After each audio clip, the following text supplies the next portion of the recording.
Joining us from the communications team is Natalie Campbell, Christina Wilner, Alex Clark, and Karin Sharman. And then, of course, we have Dr. Reid. One of the things that I would like to share with you before we get started is, I'm going to see if I can do this quickly, is our norms for the meeting. We thought it would be helpful. If you would all take a look, I'll quickly go over them. We want to maintain confidentiality and refrain from mentioning students, teachers, and staff names. We want to come with an open mind and growth mindset, value and respect the contributions and opinions of others, contribute to conversations when so moved in the spirit of providing additional perspective or ideas, support open dialogue and sharing by asking open, honest questions that seek to understand and that encourage the surfacing of ideas.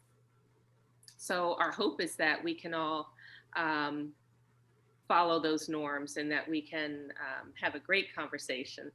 So I am going to unshare this here. And then what I'm going to have is Natalie Campbell is going to share how we're going to go about this webinar and how you can ask your questions and engage. Good afternoon. We're excited to have all of you here. Today we have set up the webinar feature with Q&A. So any of you that want to ask a question, we do have some pre-submitted questions, but you are able to ask live questions as well. If you go down to the bottom of your panel, you will see a Q&A. Go ahead and click the Q&A. That'll pop open another window so you can keep that side by side if you want to be able to see faces as well as submit questions. You can submit a question, but one of the other really neat features is if we end up with quite a few questions, you're able to upvote by using the thumbs up to move a question higher in the list. So the more of you that upvote a particular question lets us know that there are a lot of people interested in that answer, and we'll make sure we try to get to those questions before our time is done. So thank you so much for being here, and I will go ahead and hand it either back to Lisa or Dr. Reid. So I will just add that what we're going to do, we did provide an opportunity for everyone or anyone to ask questions, to submit questions online. So Dr. Reid has a list of those questions. She's going to answer the first maybe 5, and then she will move to live questions if we have any of those. And we'll just move back and forth between the live questions and the pre-submitted questions. Dr. Reid, it's all yours. All right, thanks, Ms. Hall. Hello, seniors. And I'll start going through the 5 questions, the first 5 questions we received. And the first question is about Naviance, and will we still get guidance to work through Naviance? And I want to assure you that information regarding the FAFSA, College Information Night, virtual college visits, and other related items are pushed out through Naviance and will continue to be. Schools also have a website presence for college and career readiness, so check your high school website. Question 2, what steps are you taking so seniors can go back in the classroom? If you follow our website, you'll see that seniors are currently slated for stage 5 of 6. So trying to be straight up honest with you here, the seniors are some of the last to go back in a hybrid model. And today I'm curious to hear your thoughts a little bit about things that you think we could do to bring you back sooner. At this point, we are looking at our younger students first. And the younger students are having a harder time accessing the online learning, and some of our students requiring extra support are having a difficult time. So those groups will be coming back earlier and in small groups, so we keep the community COVID transmission rate low. But I'm sure there's plenty to talk about with regard to when seniors can come back. So next question is, what do we do after college applications have been submitted? Where do we go to see application status or whether you've been admitted or denied? So this would really be college dependent. You will do your applications for college, and in some cases have a choice to be early decision or early admissions status, and you can make those decisions as you apply. But it'll be your college that'll get back to you with whether or not you've been admitted, waitlisted, or denied. So again, check in with your counselors on that, and check in with your college admissions staff as well. Next question, when are we going back to school? Well, going back to school, we hit stage 5. And that's probably not going to be for a little while, since we're just stepping into stage 3 right now. So at this point, the plan is stage 5. And I know that's probably feels like I'm not really answering your question, because you probably want a date. And the virus is really unpredictable in terms of a date. Like, I can't predict when our community transmission rate's going to go lower or higher.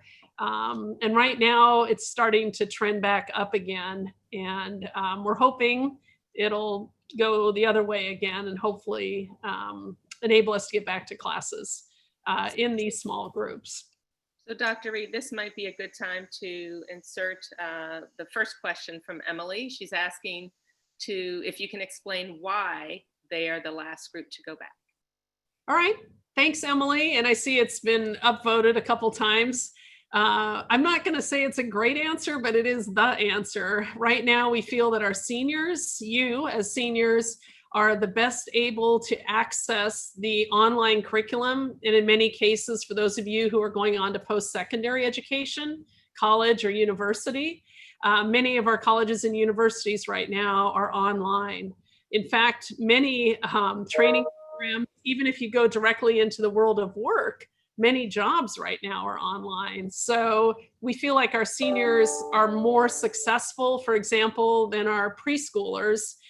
We have some preschoolers that have a hard time sitting still and focusing on a computer. Now, there may be some of you seniors struggling to sit still as well some days. I know I am. But that's the reason. We feel like seniors are accessing the content in a better way than some of the underclassmen are accessing the content. But we also recognize that there are other reasons why we get together than just content. And we've got to figure out ways to, I think, mitigate sort of the social aspects of being a senior. In some of the lab classes, career and college readiness, hands-on classes, we know are really difficult to try to do online. But that's the answer, Emily.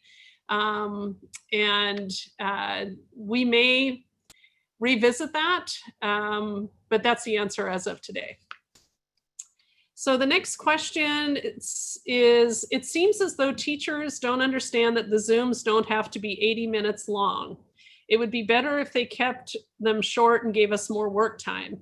So I'm guessing this goes to the block schedule and direct synchronous instruction for the entire time. And I know it depends maybe also on the course.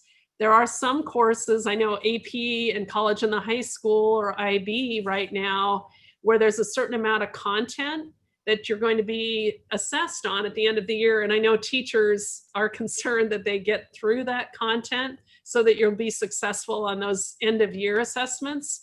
Having said that, maybe there are a variety of ways we could approach that differently. I know I got an email from a junior at Bothell yesterday saying it just seems too much. And if that's the case, then we may need to make some adjustments to that. So, and yeah, I appreciate the feedback. Sometimes we don't know it's too much if you don't say something. So I appreciate the feedback. So the next question is, there's a month until we start submitting college applications, and we've gotten little to no support for any stage of the process. How should students pick colleges and figure out essays on their own?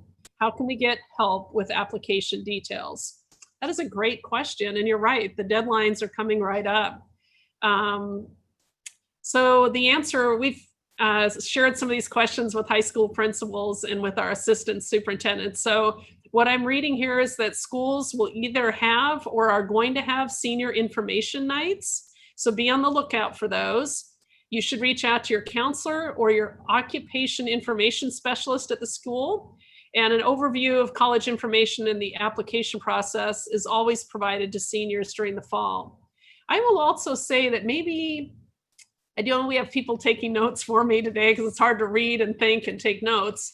But we've had several of our service groups. I know our Rotary Club in Woodinville has asked, how can we help support students? So it may be possible that we can connect students also with community mentors to help fill out applications or talk through, if we can create kind of a list of some of our alumni, a number of students who graduated in the last couple of years and they've gone on to college. Maybe we can tap some of them to help with some of these conversations. But in general, check in with your counselor if you're not sure about college choices. Use the internet. You might log into the Common application, just Google Common application, and generally it has a list of universities you can also look at. But I would encourage you to check in with the counselor. Dr. Reid, I have one from, I think it's Kai Geller. Okay. Can we just use the gym as a common space to go if you want to study or go to school at school, but have it be optional? That's a great question, Kai, because we think that the gym would have a lot of space to be physically distant. My wonder right now, what I'm hearing from seniors is so many of you want to get back that I would worry that we might have, all 400 of you show up in the gym at the same time, and it would be hard to socially, to physically distance you a little bit. But I don't know. I think we're going to have to be more creative about spaces we could use and maybe use it for tutoring, or maybe pick letters of the alphabet or something that are only certain days. But I know I have several parents of seniors that want to meet with me and have some ideas, so we can explore those. So thank you, Kai. That's certainly something I think likely that we could think about. Ms. Hall, looks like we have, is it Bree? So, yes, do you believe the senior class will have an in-person graduation ceremony? Oh, I don't know. I think I'll know I'll have a better feel for that probably after the winter break. Because theoretically it is still 8 months away. But there will have to be, I think, some real advancements in how we approach the COVID-19 virus to answer that the way I think you want me to answer it. For us to be safe and healthy in an in-person graduation, we have to hope that we're going to have some improvements either in the treatment or the prevention of the disease. So no answer to that yet. How do I check my grades? I am not entirely sure. I think that's student view through Schoology, I think, is how grades are checked. And if that's not working, I would suggest you check in with your teacher to find out what your grades are, although it seems like student view is for that purpose, but maybe a student view not working, but it should be. So my thought would be that student view would be how you would check into grades. And then it looks like Kai's offering a suggestion about using Google Sheets to sign up, sort of like a first come, first serve. Yeah, actually, that's a good idea. So whoever's taking notes, let's keep track of these, and maybe there's a way to figure this out in some kind of a thoughtful way. So okay. Yeah, thanks. Do you have more questions on your sheet? I have a number of other questions. So let me move forward with, would you consider letting seniors be the first wave in addition to second language and students requiring special supports to do a hybrid schedule and put us all on one day, or most of us? Well, we couldn't put all the seniors on one day because your senior class sizes, I think we're limited. We're supposed to still be in groups of 6. So trying to figure out the math of keeping students in class sizes in groups of 6 is a little challenging right now. So probably the first wave is not going to be a practical solution. When do we go back to school? I think I've answered that, or provided the explanation for why there isn't a clear answer. The next question, will we have a prom? And if so, can I invite my girlfriend who doesn't go to school here anymore? We will have a prom if it's safe and healthy to do so. And again, it's much like the graduation question. I don't know If the situation was exactly like it is today, the answer would be no. If we're able to make improvements either in the treatment or prevention, then it's a possibility. How and when will sports work, such as cheer? My understanding is that the governor has made some comments last night, and also the WIAA has sent out new guidelines providing more flexibility. I was on a call this morning with 6 other superintendents, all the KingCo conference superintendents, trying to talk about how do we move together, because you really have to, we're in a league, so we have to move together as a league. And I believe our athletic directors are going to be talking about this, and we'll have a recommendation to the superintendents in the next week or so. But I think the next sports up that the governor talked about anyhow were cross country, tennis, and golf. But the November season was anticipated to be football and basketball, and I'm not sure how that's going to play out at this point. So for those of you who are student athletes, I also want to remind you that when the Big Ten reopened, not only did they have regular testing for COVID, but if student athletes test positive, they also have the myocarditis or a cardiology scan because of the potential impact to student athlete hearts as a result of potentially contracting the virus. So we want to be really careful, not just with your today experience, but how this might impact you moving forward in life. But we'll have a report from athletic directors hopefully in the next couple weeks. Okay, Dr. Reid, I have a question from an anonymous person. As an IB student, I think that it is almost impossible to get our IB deadlines on time, as well as college apps, while also doing normal school on top of that. Is there any way to get teachers to let up on some work while we work through EEs, IAs, CAs, and college apps? Whew. There's a lot going on in that question. I think sometimes just sharing with our teachers, and maybe that's something I can do in terms of sharing with principals. I am sharing the questions and concerns with them. I think everyone's feeling a little overwhelmed, and everyone wants to do a really good job. Teachers want to prepare you for exams. You want to have a fabulous senior year. Your parents want you to be academically and socially prepared and find joy in this year. So let me see if I can pass that information back through our principals and see what type of flexibility we can create.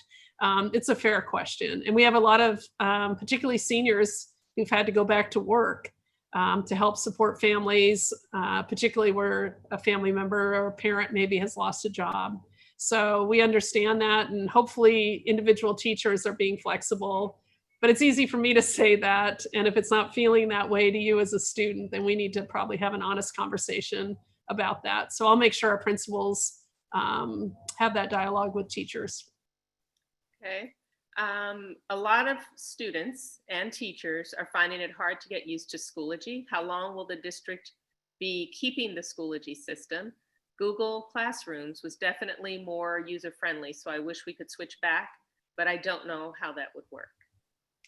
Right. There were a couple questions about Schoology, and I know one of the things we heard from students and parents and teachers last year was how important it would be to have a one-stop shop, like one learning management system. So there aren't, like for a high school student, 7 different ways that they're getting information or 7 different neat places to log in.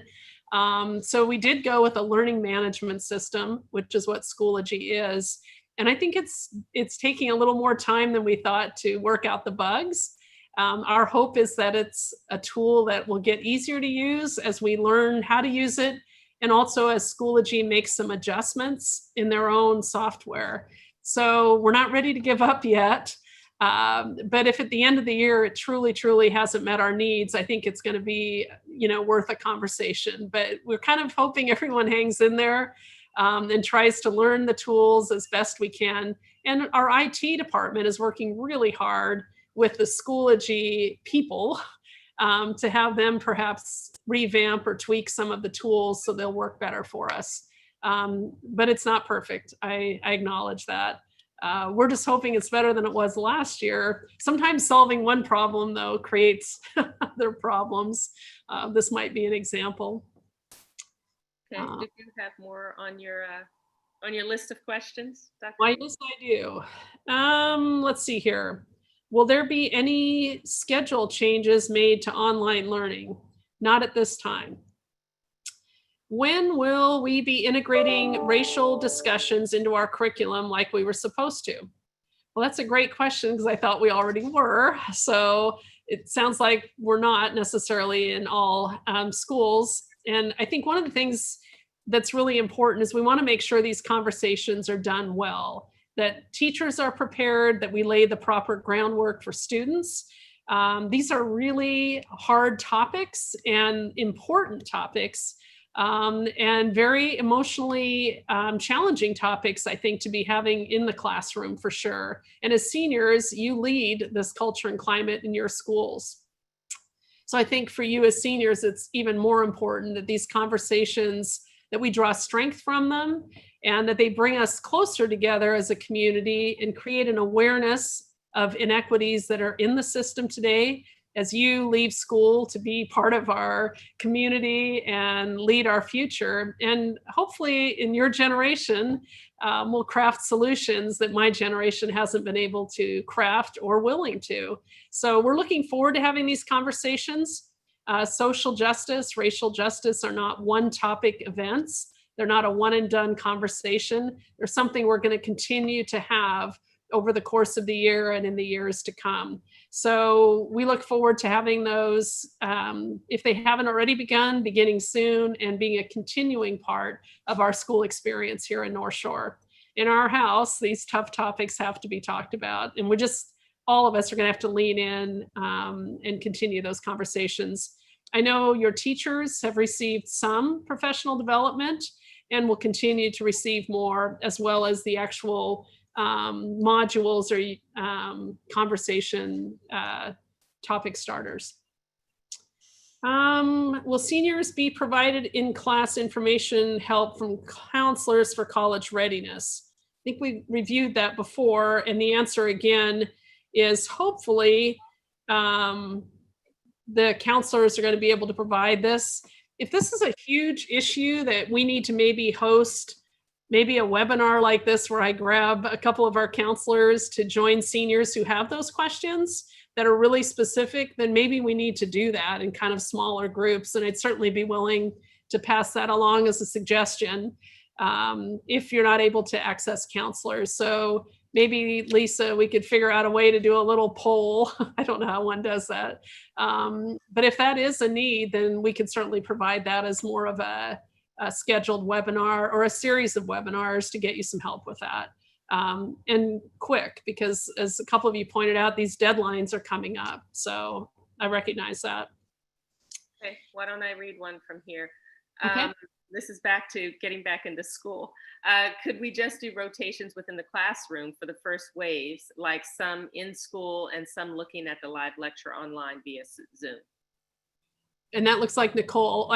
So I would say to Nicole, absolutely. In fact, that's what we're planning to do. When we are going to bring you back, it will be not all of you at the same time. So there'll be some in class and some at home, and then that flips. That's what a hybrid is, like some in person and some physically distant. So that would be exactly the model we're looking at. It's just when are we going to be able to do that? Most of our high schools in North Shore are what we call 4A high schools, which means you roughly have somewhat over 400 seniors in each building.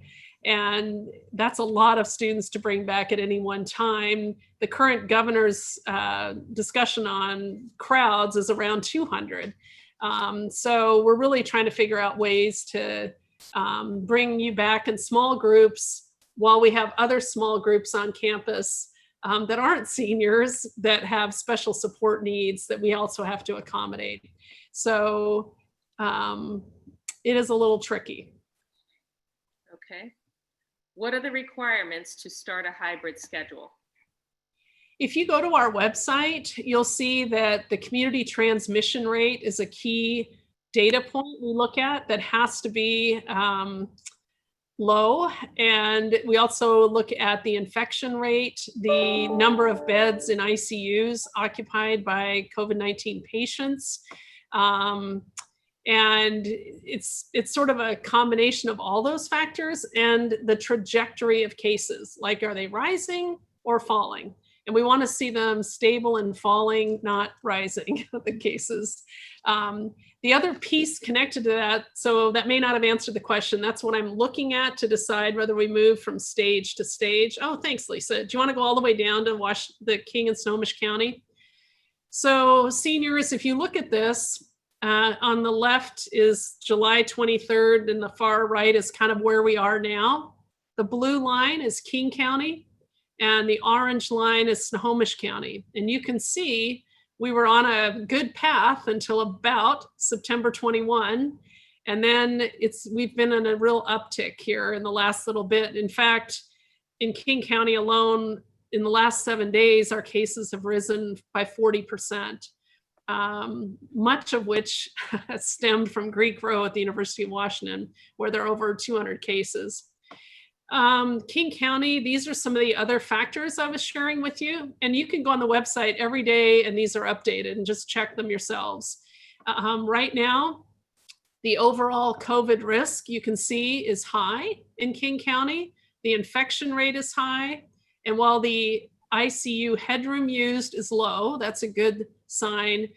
The infection rate is high, and overall the county is identified as high. And my Q&A panel is covering up Snohomish County, but I think this morning it was at moderate, and I think this morning it was at a 1.00 infection rate, which again was moderate, a slightly higher ICU headroom use, but still within the green zone. So if you're ever interested in looking at where we are daily, that's where you're going to find that on the website. So thank you, Lisa. Okay. Yeah. Let's see. Many students feel like the work is becoming too overwhelming. What can we do to help students with the increased amount of work while trying to navigate college apps on their own? How will we prioritize mental health? Right. I actually have staff asking the same question. I think each of us in some ways personally has to prioritize our mental health, right? Make sure we're eating well, getting enough rest, getting exercise, even if it's not on a team sport basis, but doing something to stay fit, and trying to stay positive, right? For me, I've kind of turned off some of the news on the television recently, and found other ways to spend time, either on the phone with friends or family, or reach out and connect through Zoom to friends that you might have, social media in a friendly way. If mental health is a struggle, reach out to counselors. And I think right now mental health is a point where many students and staff and parents are struggling, and perhaps we're expecting too much of ourselves. So I think giving yourselves a little permission to be patient with yourselves. And clearly I need to make sure that our teachers and principals hear from me too, that it's okay to just kind of take a breath sometimes. The Navy SEAL 4x4 breathing has helped. I don't know how many of you utilize that, but the 4 deep breaths, 4 seconds in, hold it for 4 seconds, 4 seconds, exhale, repeated 4 times, often just kind of takes your body to a place of feeling a little less anxious. So there are many ways we could prioritize mental health, and maybe we need to do some larger mental health sessions. This Saturday, I know at 10 o'clock, there's a community forum on mental health that I would encourage high school age students, not really younger students, but high school age students and adults in the community to participate in. And there should be some good resources and ideas to think about. So, do you want to go back to your sheet or online? I can do that. I kind of lost my place.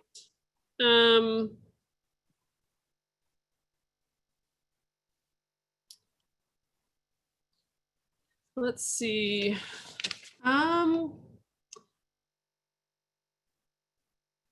You probably already answered a lot of those. Yeah, a lot of them are really similar. There's one about SAT tests and ACT tests getting canceled over and over again due to COVID.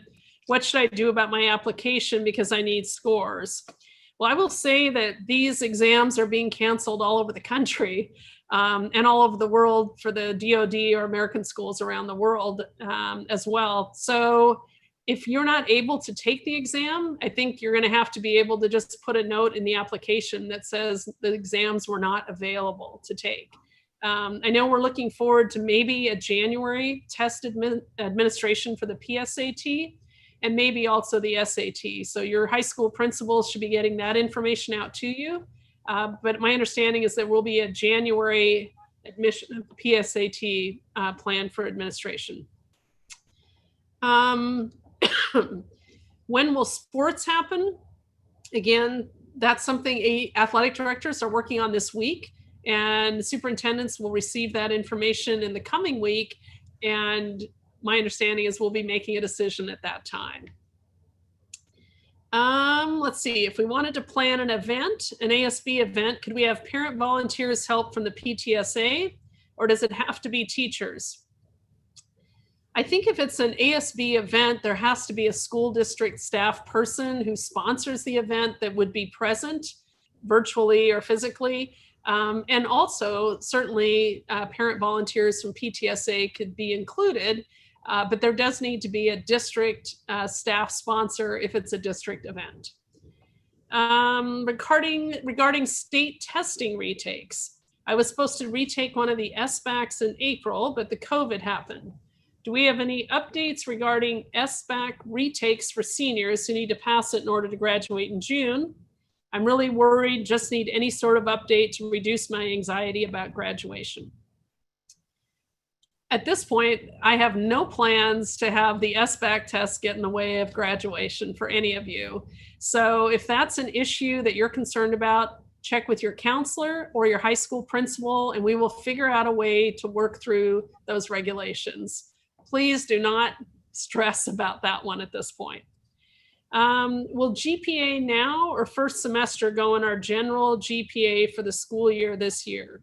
If you're doing college applications, my understanding is you would use your cumulative GPA earned up until this year. So whatever you ended with last June is what you would put in for your GPA for your college application.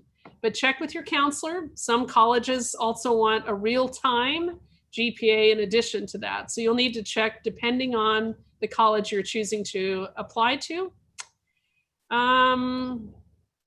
What if we decide to go into a job right out of high school? What information could you share that could help us?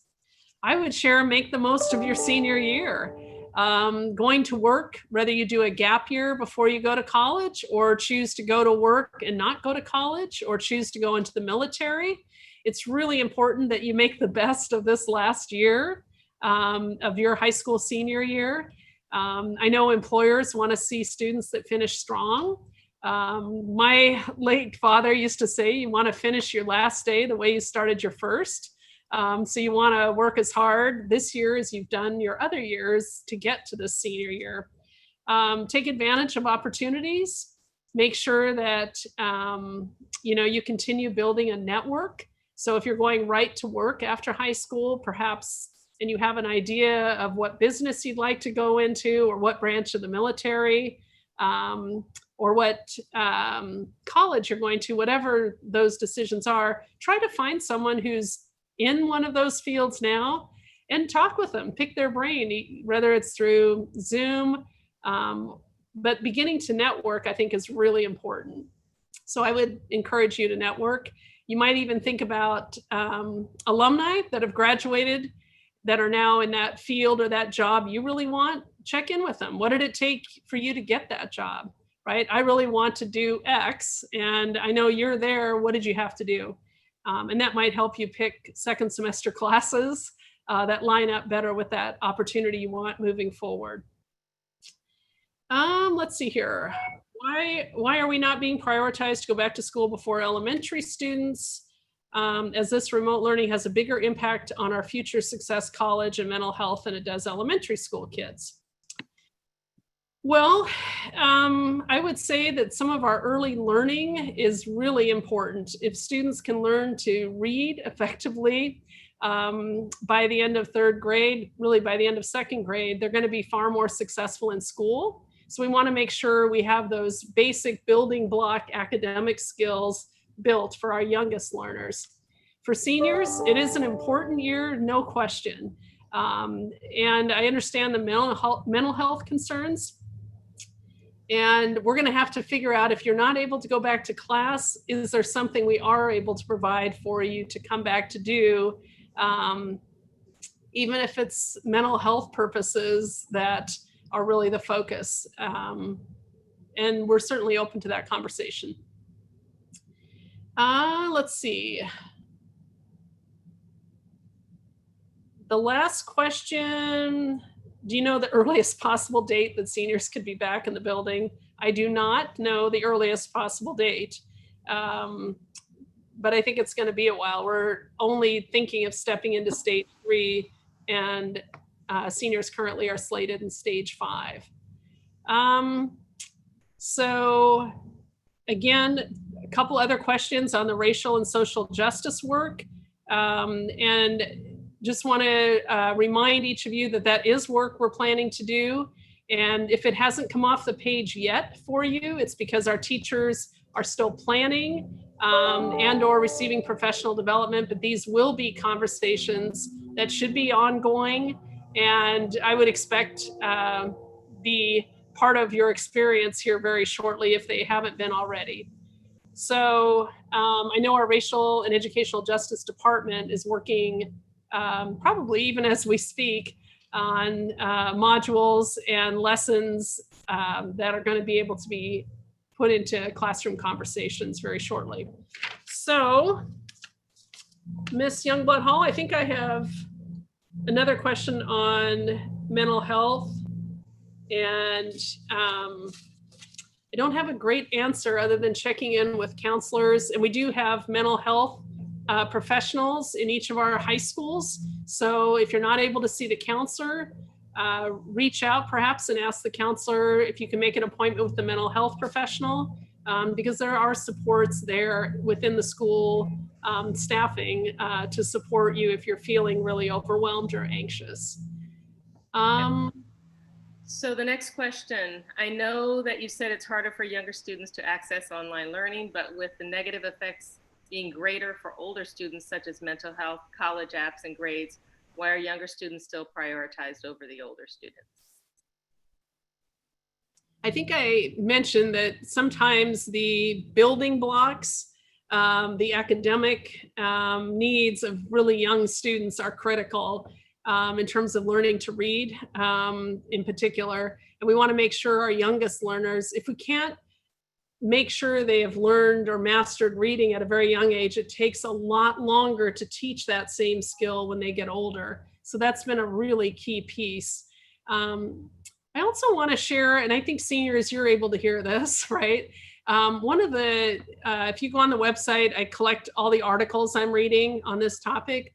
And one of the largest articles recently done in the world talked about our young adults in this upper teen through 20s age group are really, in many ways, some of our more significant virus spreaders. In other words, the study that CNN recently had out of one of the largest studies talked about that age group interacts with so many people, the early, and that's the college age students where you see a lot of the outbreaks at the universities that we've seen. And as college or as high school seniors, you're moving into that age group. And we just want to be really careful. You have 7 classes with 7 different teachers, and you mix when you get to high school. And if you're in first grade, you're in one class with like 20 people, and we can split that into 2 groups of 10 or less. And then they eat together, they do all their classwork together. And if there's a case that happens within that one little second grade class or one little kindergarten class, then that class goes home and quarantines. if you think about being a high school senior with 7 classes, if one of you ends up as a positive COVID-19 case and you've been in 7 different classrooms, even in a hybrid with a smaller set of students, you can do the math, right? Like that web gets big really quickly because you have, of all the classes, you have every kid in all 7, and then what classes they went to, and pretty soon we'd be shutting the school down again. So it's partly the access without support to the content and curriculum, and partly it's just a lot harder to cohort or keep a tight bubble with high school age students and their schedules than it is with elementary students, and often just one teacher with a music library and technology and PE kind of coming to them, or they could do that alone, but they're not commingling with other classes. And that's proven to be a real challenge for us to figure out how to do, and a challenge for school districts everywhere. Almost all reopening plans start with youngest learners first because they're able to keep them in these smaller bubbles. And we haven't really figured out a fabulous way to do that at high school yet. Dr. Reid, I was going to see if this would help you here. Oh, This bubble that we've looked at. Well, that would be a fabulous idea if we could see the whole bubble. I can't. I don't know what happened. I can't get it up.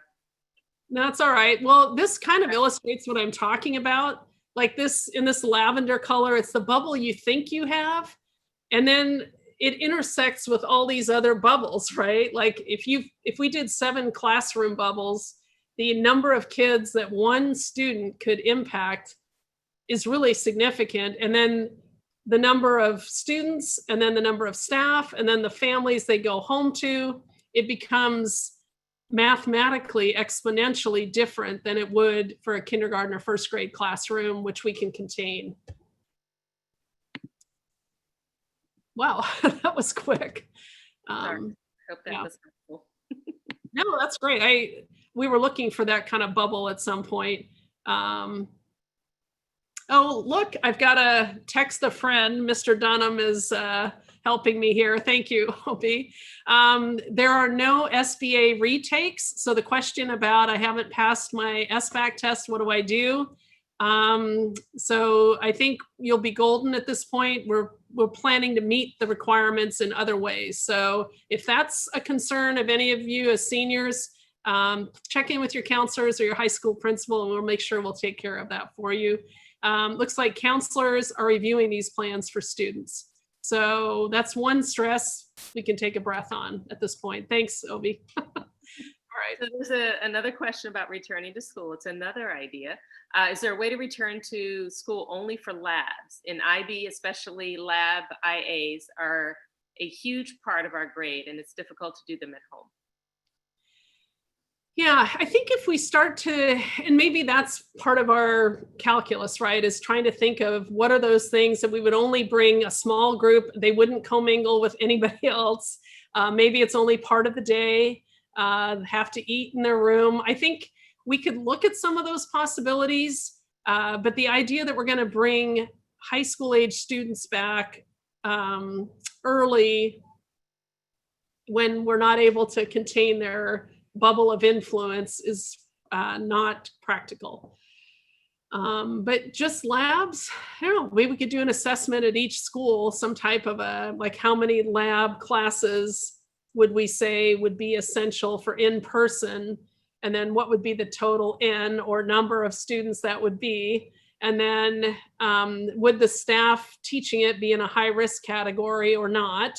And if so, could we provide remote instruction while students were physically present? Those are all questions we're wrestling with right now. Okay. Do our opinions as students have any weight in making decisions for our education? I think your opinions make all the difference. You decide if you're going to do the work. You decide if you're going to turn the work in once you do it. You decide whether to fill out college applications or not. You make a lot of decisions. At the end of the day, they're all your decisions about how much you choose to lean in or invest in your education. Now, do your opinions make a difference in what I need to decide about when you go back to school, or whether you have prom, or whether you have graduation in person? Your opinions carry weight, but it's not about me not thinking those are important, or your principal or teachers not thinking they're important. We all agree they're important. What we have to weigh is it a safe and healthy, prudent practice to move forward and do that? And if we can answer yes, we're going to do it. But if we can't, as important as I think it is, I'm not going to risk your health and safety to do it.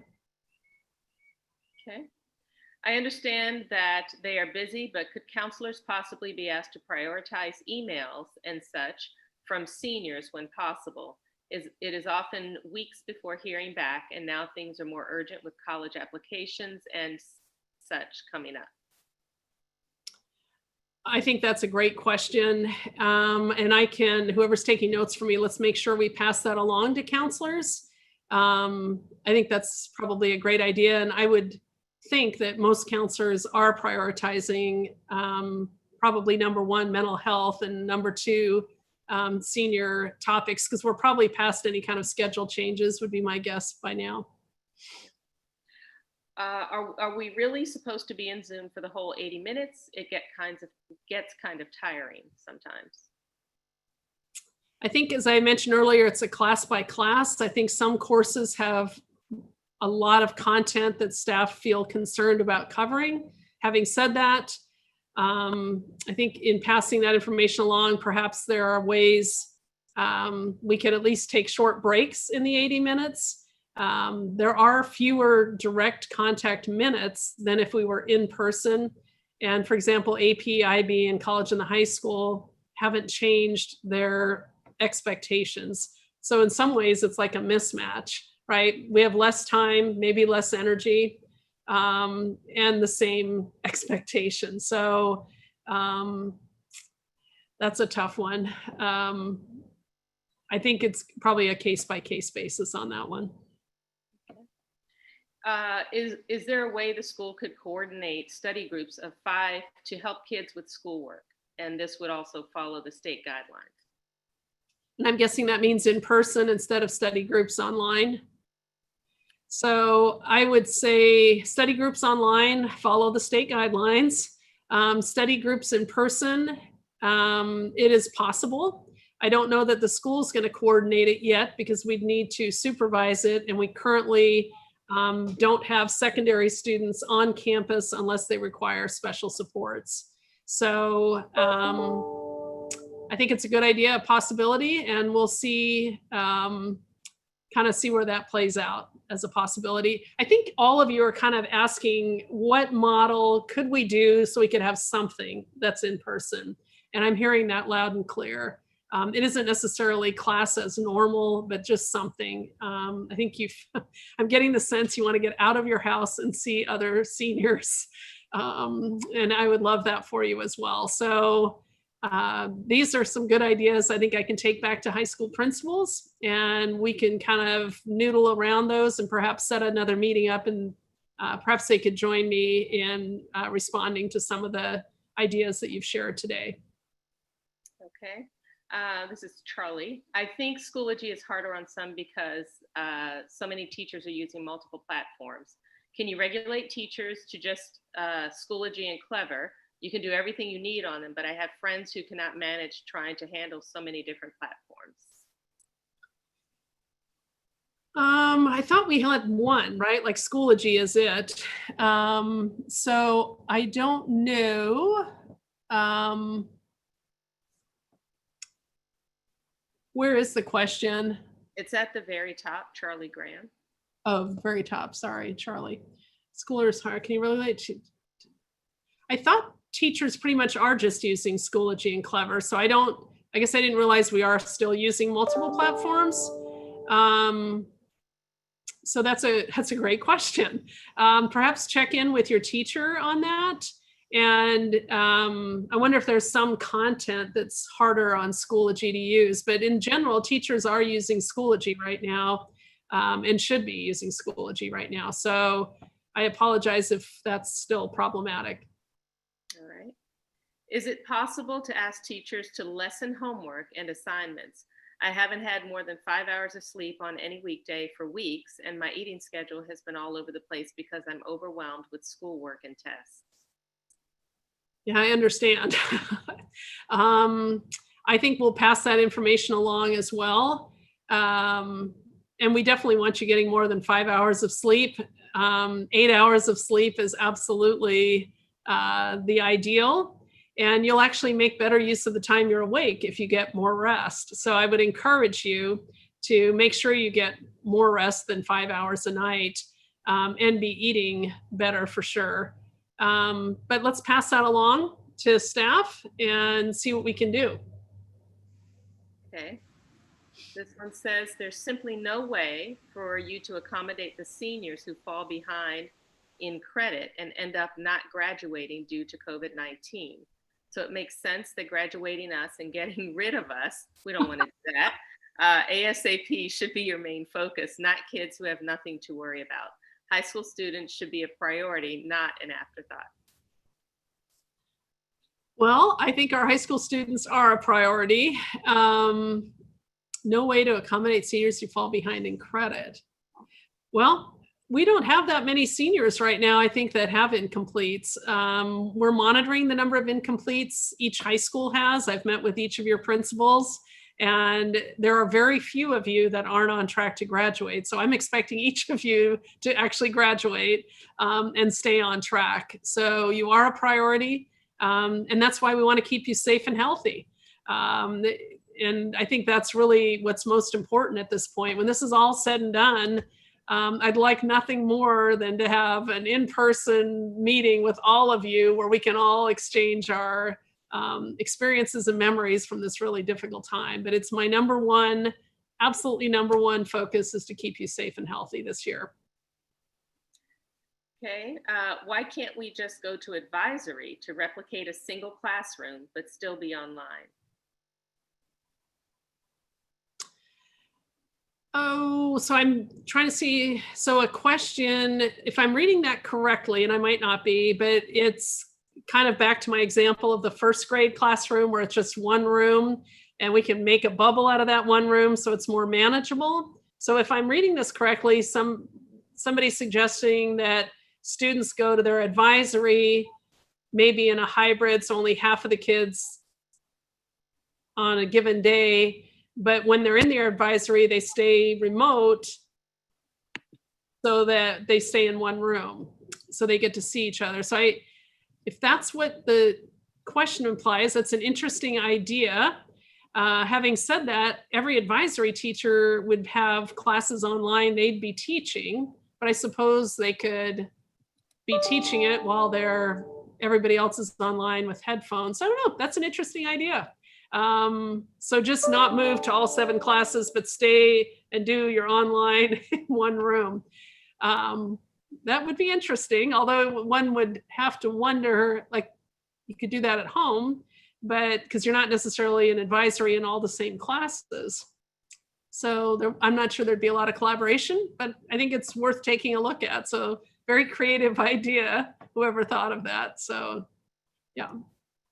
When could small groups, social distanced and staggered, be allowed to go onto campus? For example, ASB set up decorations for outdoor drive-by events, etc.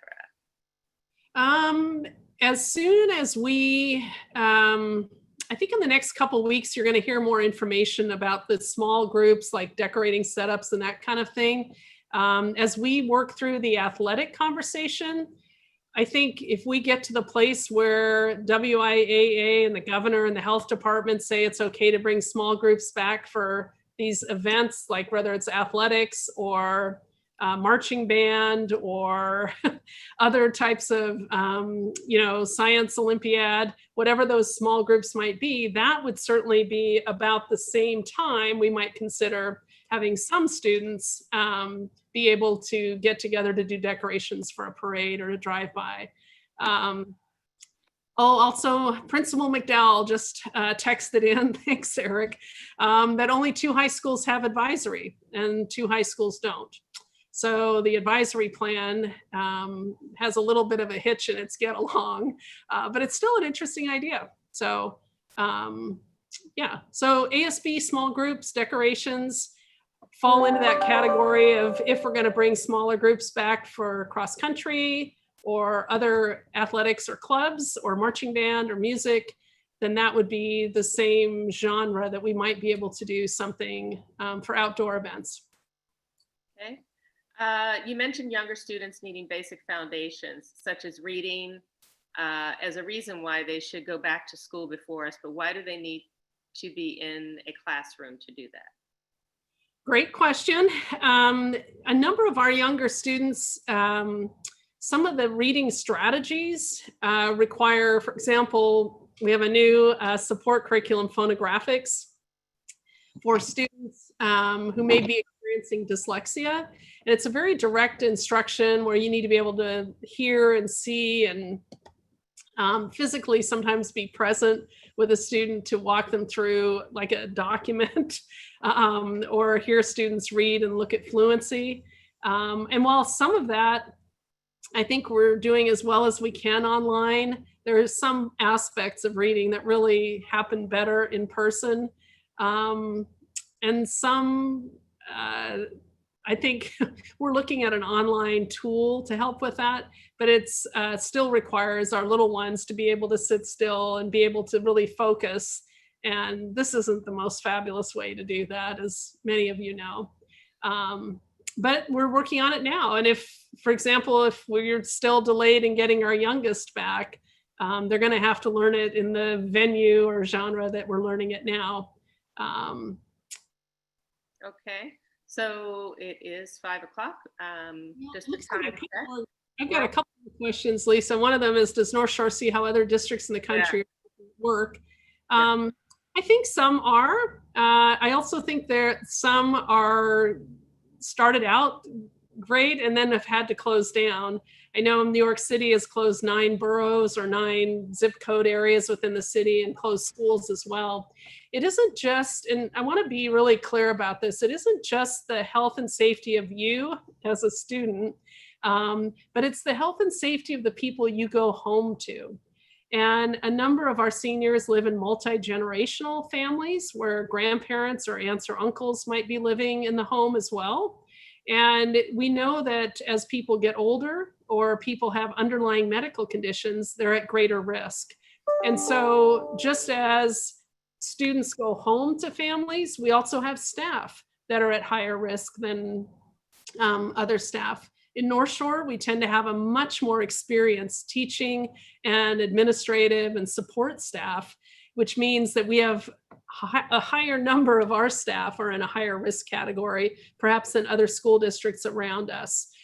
And the reason New York closed schools as part of their community transmission suppression strategy is because schools are not islands. They are part of the community. And if you think about bringing 24,000 students and 3,000 staff, that's 27,000 people back to school buildings who travel in some cases from all over the region.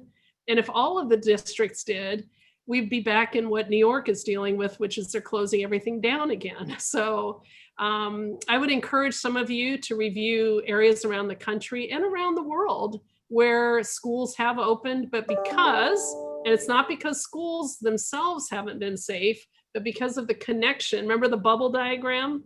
The connection, the interconnectivity to the rest of the community makes it more dangerous for the community transmission rate, which affects all of us.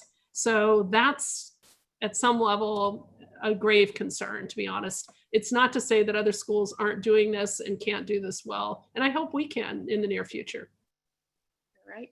Could we use the outside of the school, like the tables outside, to do school? I actually think outside school makes a lot of sense. We don't have a lot of tables outside. I don't think they would accommodate 50% of our seniors at each site. But a question about would they accommodate 6 at a time? Possibly. But yeah, outside I think is going to be preferable to inside until the weather gets really cold, honestly. Yeah.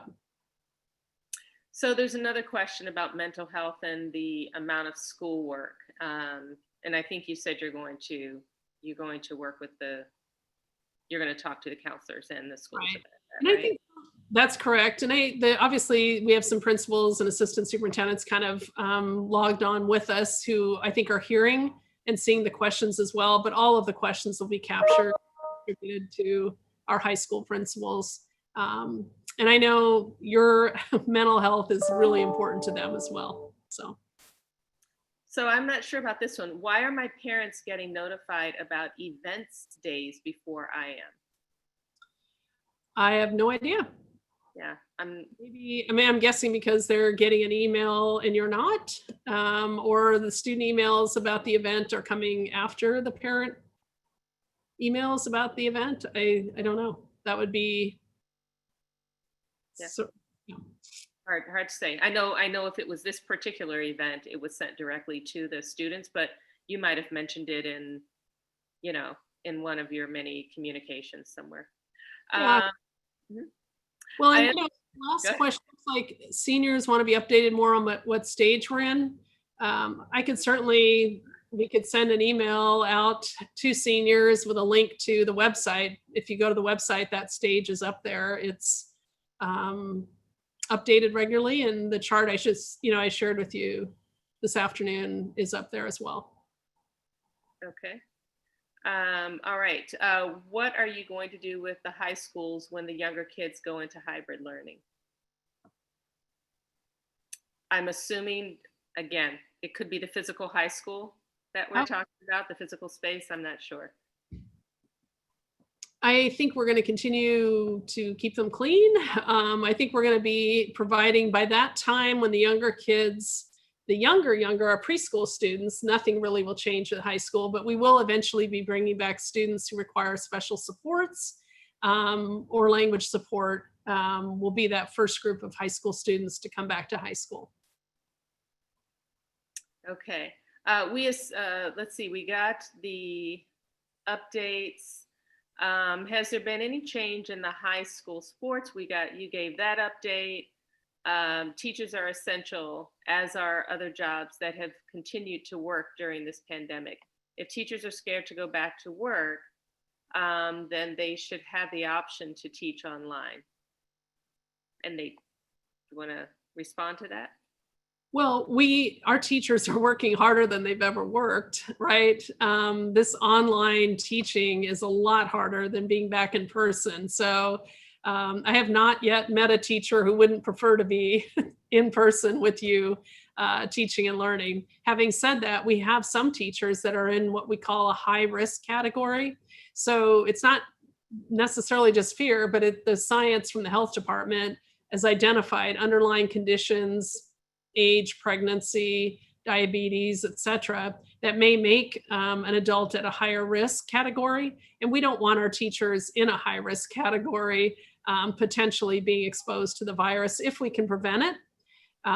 In New York City, again, sorry to go back to that example, but over 70 educators have lost their lives to the COVID virus in New York. And it's real. And our educators, a number of educators across the country have as well.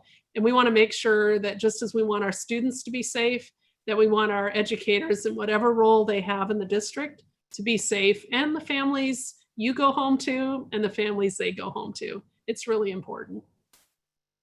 Okay. So this says it's not a question, but a comment. Student View does not seem to be updated on a regular basis. We should pass that along. It's my understanding it's supposed to be updated at least every 2 weeks, or at least within 2 weeks of your work. So we can do a double check on that. All right. Does North Shore recognize the hospitals who exaggerate the positivity rate?